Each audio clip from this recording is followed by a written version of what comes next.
60% of the time, it works every time. That doesn't make sense. Let's agree to disagree. No, let's agree that you agree with me. It's a quandary that's perplexing.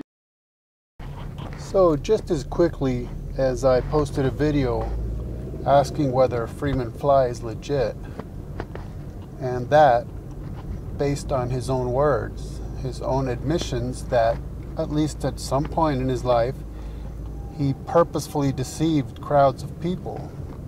He got up before crowds of people and straight up lied to them by his own admission, claiming to be an alien, extraterrestrial Plagiarin, with relation to the Billy Meier UFO case, UFO alien contact case. So, if you want to watch that video, I'll put a link in the info section. So now, just as quickly as I did that, I run across a video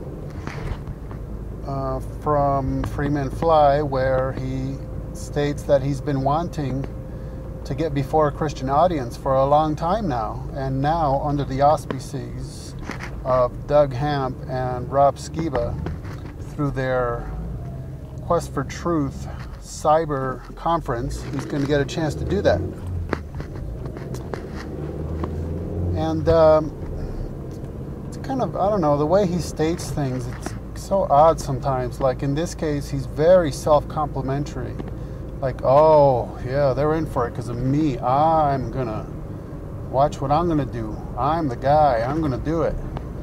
And what's he going to do? Well, he just generalizes about Christians. That they're just raised in a certain way, have one certain worldview, have always believed the same things, and ooh, he's going to drop a bomb on them by revealing some truth. And he states he's going to confirm their worst fears. Well, I'm not sure what fears Christians have. In fact, confirming their quote-unquote fears would do what? Just merely strengthen their worldviews. And in fact, interestingly enough, he made these statements as an opening remark to his interview with Fritz Springmeier, who has been very influential with Freeman. And Fritz is what? Well, he's a Christian. And also, Freeman talks a lot about exposing symbolism, from corporate logos to various other forms of symbolism. And someone who has been influential in that regard to Freeman is who? Tex Mars, another Christian. In fact, Tex Mars and Freeman did a interview together. Freeman interviewed Tex Mars at one point.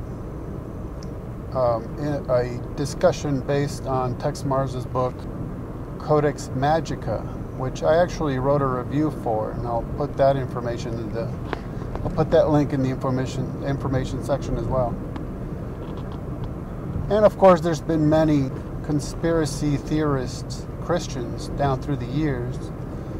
And for some reason, Freeman thinks that he's going to show him a thing or two. And don't get me wrong, he's definitely got his spin on things, and a lot of it is very interesting and informative. That's not the point. It's that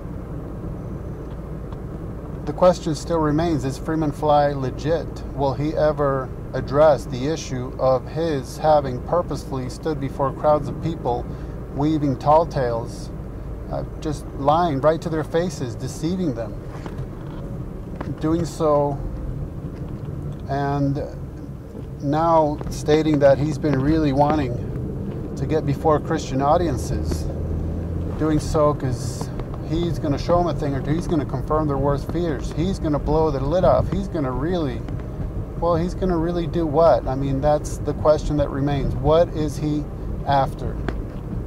What is his goal?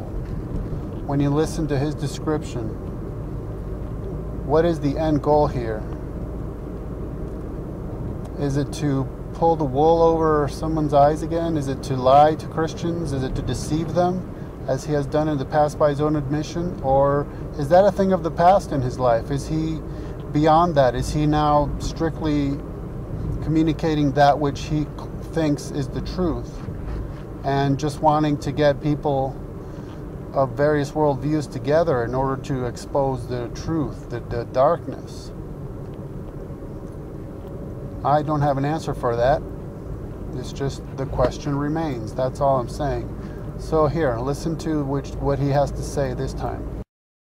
I will be joining a Christian core of presenters in a virtual conference coming up November 8th and 9th, the Quest for Truth Conference.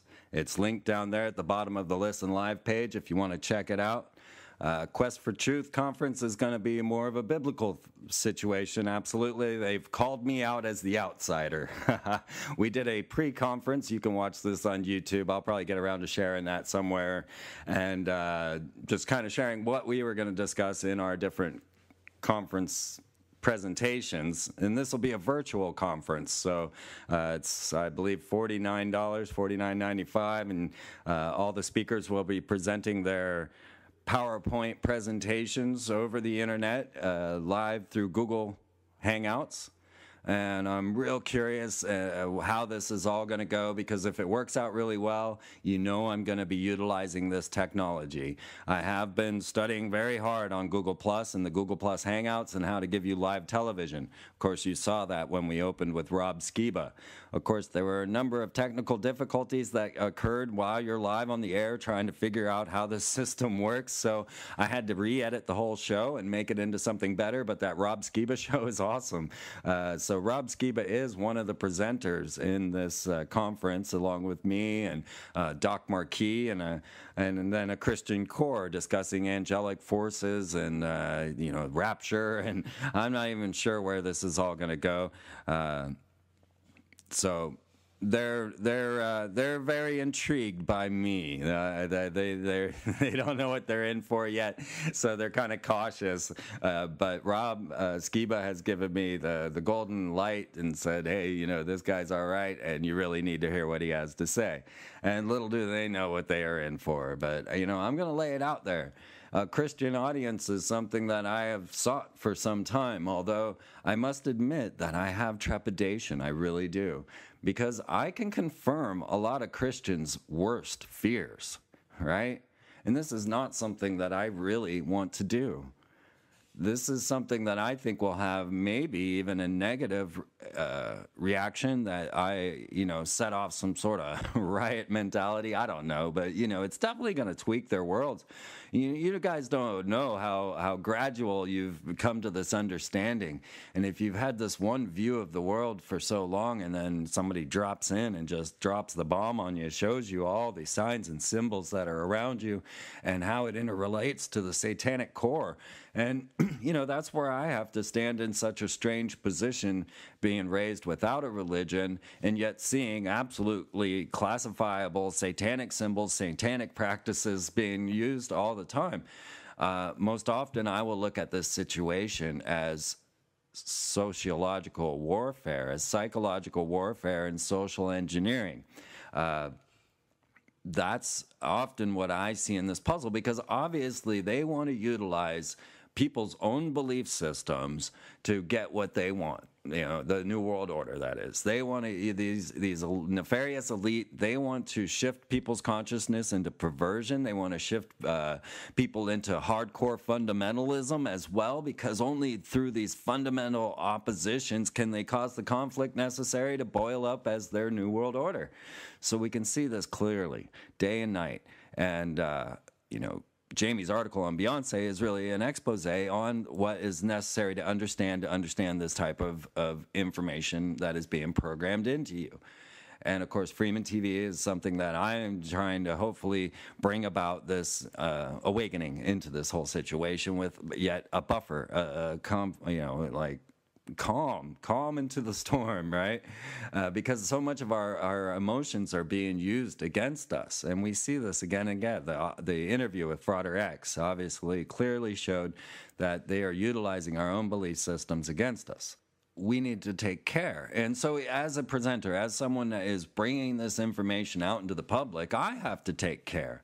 I don't want to leave these people freaked out and in a fight or flight state. I don't want to call up their reptilian mind and cause them to go out and attack the things that I'm going to show them. because that's not our way. That's not the way out. That's not the solution. That's actually the condition, and it's the one that carries on. And a lot of this is due to the fact that people don't want to take the journey of the study, take the journey of the truth. I see a lot of people, I ain't got time for that, and I understand, I understand.